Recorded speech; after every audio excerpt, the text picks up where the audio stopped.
தேர்வுநாய்களை கட்டுப்படுத்த வழிகாட்டு நெறிமுறைகளை வகுக்க கோரிய வழக்கில் தமிழ்நாடு உள்பட 26 மாநிலங்களின் தலைமைச் செயலாளர்கள் உச்சநீதிமன்றத்தில் நேரில் ஆஜரான நிலையில் பிரமாண பத்திரம் தாக்கல் செய்யாததற்கு மாநில அரசுகள் சார்பாக மத்திய அரசின் சொலிசிட்டர் ஜெனரல் துஷார் மேத்தா மன்னிப்பு கோரினார்.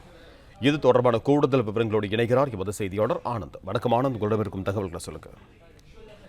வணக்கம்.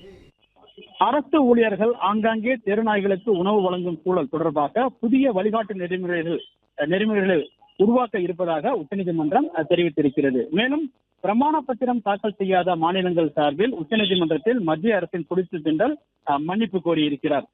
தெருநாய்கள் கடி விவகாரத்திலும் தெருநாய்களை பாதுகாப்பது தொடர்பாகவும் வழிகாட்டு நெறிமுறைகளை வகுக்கக்கூடிய வழக்கு உச்சநீதிமன்றத்தில் நிலுவையில் இருந்து வருகிறது. இந்த நிலையில் இந்த வழக்கில் தமிழ்நாடு அரசு சார்பில் கடந்த வாரம் பிரமாண பத்திரம் தாக்கல் செய்யப்பட்டது.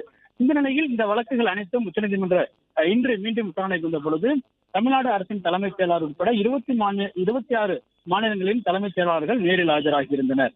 அவர்கள் சில மாநிலங்கள் தரப்பில் பிரமாண பத்திரம் தாக்கல் செய்யப்பட்டது, சில மாநிலங்கள் தரப்பில் பிரமாண பத்திரம் தாக்கல் செய்யவில்லை.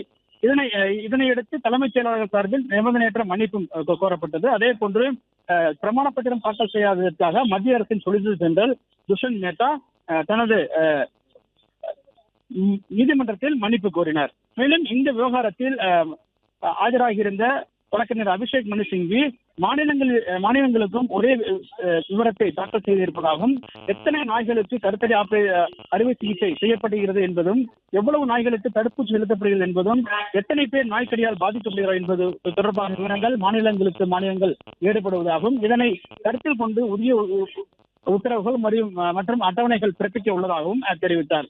இதனையடுத்து நீதிபதிகள் இந்த விவகாரத்தை பொறுத்தவரை உச்சநீதிமன்றம் ஒரு தனியாக ஒரு விதிமுறையில வகுக்க இருப்பதாகவும், அதே போன்று அரசின் சார்பில் அளிக்கப்படுகிற அந்த திருநாய்களுக்கான உணவு மற்றும் அது தொடர்பான நோய் தடுப்பு மருந்துகள் மற்றும் கருத்தடை அறுவை சிகிச்சைகள் உள்ளிட்டவைகளுக்கு சில வழிகாட்டு நெறிமுறைகளை பிறப்பிக்க இருப்பதாகவும், வழக்கினுடைய விசாரணையை வருகிற 7ஆம் தேதிக்கு தள்ளி வைப்பதாகவும், மேலும் மாநிலங்கள் பிரமாண பத்திரம் தாக்கல் செய்வது தொடர்பாக ஒரு குறிப்பிட்ட கால அவகாசத்திற்குள் அவர்கள் பிரமாண பத்திரம் தாக்கல் செய்ய வேண்டும் எனவும் நீதிபதிகள் தெரிவித்தனர்.